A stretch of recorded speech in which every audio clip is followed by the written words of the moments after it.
Hello friends, मैं हूं आर्यन और आज आप लोगों के लिए एनसीईआरटी हिस्ट्री क्लास 10th के हिंदी में की पॉइंट्स यानी कि इस बुक में से यूपीएससी आईएएस मेन में क्या आता है, किस प्रकार से प्रश्न पूछे जाते हैं वह बताएंगे।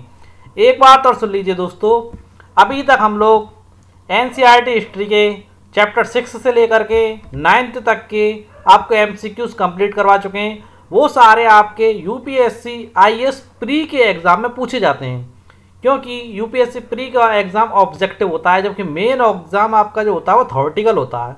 तो दोस्तों, जो क्लास 10th है ये आपकी मेन एग्ज़ाम में पूछी जाएगी, इसीलिए इसके जो की पॉइंट्स हैं वो आज आप लोगों को बता रहे हैं, परंतु इसकी वीडियोस आप लोगों को प्री का सिलेबस कंप्लीट होने के बाद मिलेंगी। ओके दोस्तों, और एक इम्पोर्टेंट बात आप लोगों को आज ही बता देते हैं दोस्तों, कल से हम एम लक्ष्मीकांत जी की पॉलिटी, इंडियन पॉलिटी आप लोगों को पढ़ाएंगे, क्योंकि यूपीएससी प्री में 70 से लेकर के 80% प्रश्न एम लक्ष्मीकांत की पॉलिटी की किताब में से ही आते हैं।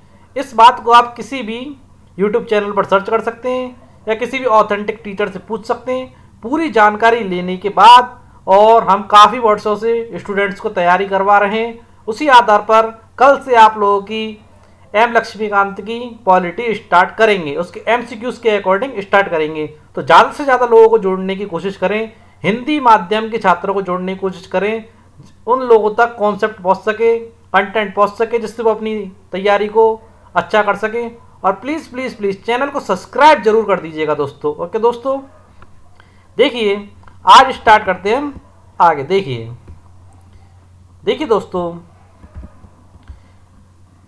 10th क्लास का जो खंड प्रथम है, ये 10th क्लास 3 खंडों में विभाजित है। खंड प्रथम, इसका पहला चैप्टर यूरोप में राष्ट्रवाद का उदय और दूसरा भारत में राष्ट्रवाद है।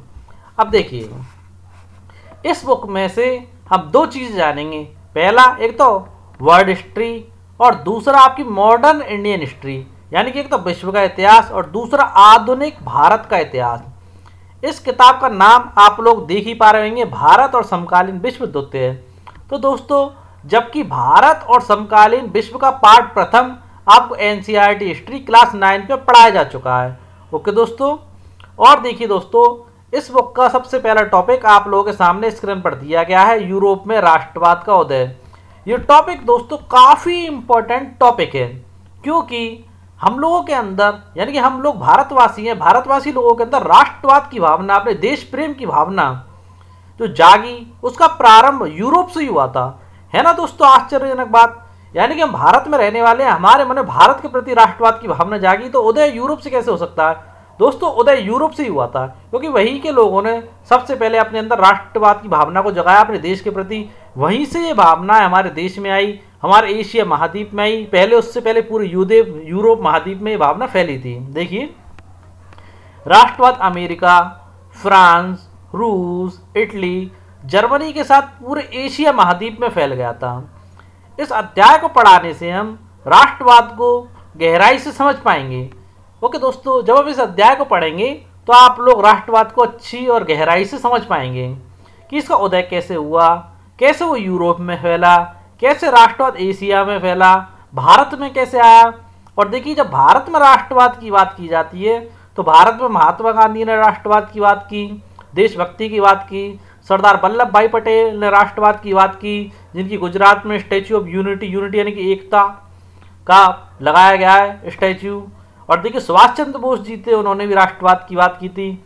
इस प्रकार पूरे आधुनिक भारत का इतिहास राष्ट्रवाद से भरा पड़ा है, आप लोगों ने पढ़ा भी है और आगे आप लोगों को पढ़ाया भी जाएगा। इसलिए राष्ट्रवाद के टॉपिक को काफ़ी डीपली पढ़ना है और ये टॉपिक बहुत ज़्यादा जरूरी है दोस्तों। देखिए दोस्तों, इसमें यूरोप में किस तरीके से चीज़ों को जोड़ा गया, कैसे लोगों के मन में यह बात लाई गई कि हम एक दिन जरूर आज़ाद हो जाएंगे, उसी प्रकार दोस्तों भारतीय जनता के मन में और उनके मस्तिष्क में भी ये बात बिठाई गई कि हम भारतीय एक न एक दिन ईस्ट इंडिया कंपनी, ब्रिटिश शासन से एक न एक दिन जरूर आज़ाद हो जाएंगे। ओके दोस्तों, और देखिए दोस्तों, इसमें यह बताया गया है कि राष्ट्रवाद था क्या, वास्तविकता में राष्ट्रवाद था क्या, यानी कि देशभक्ति की भावना, अपने देश के प्रति आदर भाव का, सत्कार का भाव रखना। राष्ट्रवाद किसे बोला जाता है, शिक्षित लोगों ने किस प्रकार राष्ट्रवाद को जगाया, हमारे भारत में भी शिक्षित लोग थे जिन्होंने राष्ट्रवाद का उदय किया था, जो कि अंग्रेजी शिक्षा की तालीम लेने के बाद ही भारत को राष्ट्रवाद की भावना से प्रेरित कर रहे थे। जैसे आपके महात्मा गांधी हुए, जैसे आपके मोतीलाल नेहरू जी हुए, डॉक्टर राजेंद्र प्रसाद जी हुए, डॉक्टर भीमराव अंबेडकर जी हुए, सब लोग भारतीय से बाहर जा कर के शिक्षा लेकर के आए थे, अंग्रेजी शिक्षा लेकर के आए थे, परंतु वहाँ पर राष्ट्रवाद का उदय हो रहा था, तो वही भावना ही अपने देश में भी लेकर के आया दोस्तों। तो देखिए दोस्तों, यूपीएससी भारतीय राष्ट्रवाद और यूरोपीय राष्ट्रवाद को जोड़ते हुए प्रश्न पूछते हैं कि कैसे इन दोनों में क्या अंतर है और इनमें क्या समानता है। देखिए मेन में क्या प्रश्न पूछा जाता है, दोबारा सुन लीजिए। मेन में प्रश्न ऐसे बनता है कि भारतीय राष्ट्रवाद और यूरोपीय राष्ट्रवाद के अंतर्गत क्या समानता है, या ये हो सकता है कि भारतीय राष्ट्रवाद और यूरोपीय राष्ट्रवाद को जोड़ते हुए देखिए कि इनके अंदर क्या समानताएं हैं, क्या अंतर है, क्या विषमताएं हैं दोनों में। ओके दोस्तों, इसके बाद हम इस टॉपिक के अंतर्गत इटली और जर्मनी के एकीकरण का टॉपिक पढ़ते हैं कि किस तरीके से इटली जो विभिन्न भागों में विभाजित था, जर्मनी विभिन्न भागों में विभाजित था, उसका एकीकरण हुआ, ये देखते हैं। उसी प्रकार दोस्तों इंडिया से जोड़ करके देखें तो भारत का एकीकरण भी कुछ इसी प्रकार हुआ था। विभिन्न राजाओं और रियासतों का एकीकरण करके सरदार वल्लभ भाई पटेल के प्रयासों द्वारा भारत का एकीकरण किया गया था। यहाँ हम उन लोगों के बारे में पढ़ेंगे जिन्होंने इटली के एकीकरण में महत्वपूर्ण भूमिका निभाई थी। उसी प्रकार जर्मनी का एकीकरण भी हुआ था। ओके दोस्तों, इस पूरे टॉपिक को हम अच्छे से और डीपली पढ़ते हैं। दूसरा टॉपिक आ जाता है आपका भारत का राष्ट्रवाद। देखिए इसमें भारत में राष्ट्रवाद कैसे आया, राष्ट्रवाद के फैलाव के लिए भारत में क्या क्या किया गया, भारत में राष्ट्रवाद के पीछे सबसे बड़ा हाथ किसका था। महात्मा गांधी का सबसे बड़ा हाथ माना जाता है राष्ट्रवाद के पीछे। यहाँ देखिए रॉलेट एक्ट आया जो 1919 में आया, उसके विषय में बताया गया कि रॉलेट एक्ट क्या था, कब पास हुआ। और देखिए रॉलेट एक्ट के विरुद्ध महात्मा गांधी जी के सत्याग्रह आंदोलन के विषय में बताया गया है कि 10 अप्रैल को इस एक्ट के कारण अमृतसर में जुलूस पर गोलियां चलाई गई थी। और देखिए 13 अप्रैल को जलियांवाला बाग में हत्याकांड किया गया था अमृतसर में, और इसी वजह से मार्शल लॉ लागू किया गया। ओके दोस्तों, फ्रेंड्स यहाँ से हमेशा प्रश्न यूपीएससी में आते रहे हैं, ये बात सुन लीजिए अच्छे से। इस जगह से जो भारत में राष्ट्रवाद जो है आपका एनसीईआरटी क्लास 10 हिस्ट्री, यहाँ से आपके प्रश्न यूपीएससी मेंस में हमेशा पूछे जाते रहे हैं, तो इस टॉपिक को बिल्कुल अच्छे से पढ़ना है। ओके दोस्तों, और देखिए इसके बाद इसी के अंतर्गत नेक्स्ट टॉपिक आपका आ जाता है खिलाफत आंदोलन। खिलाफत आंदोलन असहयोग आंदोलन जो जनवरी 1921 से प्रारंभ हुआ था। और खिलाफत आंदोलन देखिए ये तुर्की से स्टार्ट हुआ था। फिर क्या हुआ, मुसलमानों को अपने साथ जोड़ने का विश्वास दिलाया गया इस आंदोलन के अंतर्गत। ओके दोस्तों, और आपका सविनय अवज्ञा आंदोलन प्रारंभ हुआ मार्च 1931 से 1932 तक। फिर महात्मा गांधी जी ने नमक यात्राएं की, चौरी चौरा कांड हुआ, लाहौर अधिवेशन हुआ। लाहौर अधिवेशन में पूर्ण स्वराज की मांग की गई जो सबसे महत्वपूर्ण बिंदु है। ये सारी चीज़ें आपके अंतर्गत भारत के राष्ट्रवाद में आप लोगों को पढ़नी होंगी। अब देखिए खंड द्वितीय में आपका तीसरा और महत्वपूर्ण टॉपिक भूमंडलीकृत विश्व का बनना। भूमंडलीकृत विश्व यानी कि ग्लोबलाइजेशन होना। अब देखिए इस बार पहले ढंग से सुन लीजिए, इस बार जो यूपीएससी 2020 का जो मेंस का पेपर हुआ था तो प्रश्न यहीं से पूछा गया था। कहाँ से पूछा गया था? ग्लोबलाइजेशन से पूछा गया था। इंपॉर्टेंट पॉइंट है। ओके दोस्तों, अब ये देख लीजिए क्या प्रश्न पूछा गया था। प्रश्न ये था कि भारत का कल्चर भूमंडलीकरण यानी ग्लोबलाइजेशन की वजह से धीरे धीरे बदल रहा है। क्या पूछा गया था कि भारत का जो कल्चर है भूमंडलीकरण की वजह से या ग्लोबलाइजेशन की वजह से धीरे धीरे बदल रहा है, ये पूछा गया था।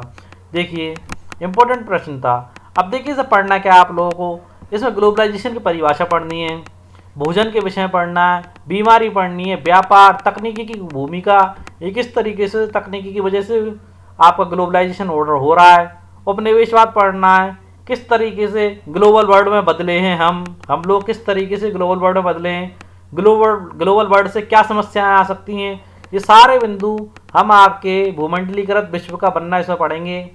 फिर उसके बाद आपका चौथा टॉपिक जो आता है औद्योगिकरण का युग। इसमें देखिए दोस्तों, ईस्ट इंडिया कंपनी के भारत आने के बीच के समय में इंग्लैंड में औद्योगिक क्रांति आ जाती है, जिसमें एशियाई देशों को बहुत ज़्यादा नुकसान उठाना पड़ता है, क्योंकि दोस्तों भारत से ही सारे माल का उत्पादन किया जाता था, जैसे नील का उत्पादन किया जाना। अत्यधिक मात्रा में उत्पादन किया जाता था भारत से और भारत के लोगों पर दबाव बनाया जाता था। देखिए, इंग्लैंड के इसी औद्योगिक क्रांति की वजह से भारत के उत्पादनों को लूटा गया था और ज़बरदस्ती भारत में इनका उत्पादन करवाया गया था। ये सारी चीज़ें आप चौथे चैप्टर में पढ़ेंगे। और इसका तीसरा और अंतिम खंड आपका है 5वां, मुद्रण संस्कृति और आधुनिक दुनिया। मुद्रण यानी कि प्रिंटिंग के विषय में आप यहाँ पर पढ़ेंगे। काफ़ी महत्वपूर्ण, आज के टाइम को लेकर के काफ़ी महत्वपूर्ण ये टॉपिक है। यहाँ से मेन का प्रश्न इस बार आने की पूरी संभावना है दोस्तों। इसमें क्या पढ़ते हैं, मुद्रण यानी कि प्रिंटिंग की शुरुआती किताबें कैसे छपी, जापान में मुद्रण जो था, प्रिंटिंग कैसे प्रारंभ हुई। जापान में दोस्तों 768 से लेकर के 770 ईस्वी तक चीनी बौद्ध भिक्षु गए थे, उनके द्वारा प्रारंभ की गई थी। यूरोप में मुद्रण का आना, और देखिए गुटेन्सबर्ग और प्रिंटिंग प्रेस। अब देखिए गुटेन्सबर्ग कौन थे, गुटेन्सबर्ग जो थे उन्होंने 1448 में एक प्रिंटिंग प्रेस छापी थी और सबसे पहले जिन्होंने छपाई की थी जिस चीज़ की, वो बाइबल थी। उसकी 180 प्रतियां बनाने में उन्हें 3 साल का समय लगा था।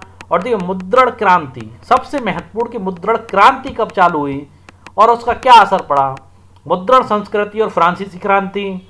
फिर भारत में मुद्रण कैसे प्रारंभ हुआ, मुद्रण युग की सबसे पहली पांडुलिपि कौन है। फिर देखिए प्रिंट पर प्रतिबंध लगाया गया, हमारे भारत में भी प्रिंट पर प्रतिबंध लगाया गया। देखिए ईस्ट इंडिया कंपनी के शासनकाल में 1820 की बात है, कलकत्ता सर्वोच्च न्यायालय द्वारा प्रेस की आज़ादी को नियंत्रित करने के लिए कुछ कानून पास किए गए थे। तो दोस्तों ये सारे टॉपिक्स आप लोगों को इसके अंतर्गत डीपली पढ़ने हैं और अच्छे से पढ़िएगा। एक दिन की बजाय 2 दिन लग जाएं तो कोई बात नहीं है, परंतु ये सारे कॉन्सेप्ट और ये सारे टॉपिक महत्वपूर्ण हैं, इनसे प्रश्न पूछे जाते रहे हैं 2020-2021 तक। तो इन चैप्टरों को आप अच्छे से पढ़िएगा दोस्तों। ओके दोस्तों, वीडियो अच्छी लगी हो आप लोगों को तो लाइक करें, कमेंट करें, सब्सक्राइब करें चैनल को सब्सक्राइब तो आवश्यक रूप से कर दीजिएगा दोस्तों। ओके दोस्तों, कल से आपको एम लक्ष्मीकांत की पॉलिटी के MCQs मिलना प्रारंभ हो जाएंगे। तब तक के लिए जय हिंद दोस्तों, कल फिर मिलते हैं अपनी एक अच्छी सी वीडियो के साथ।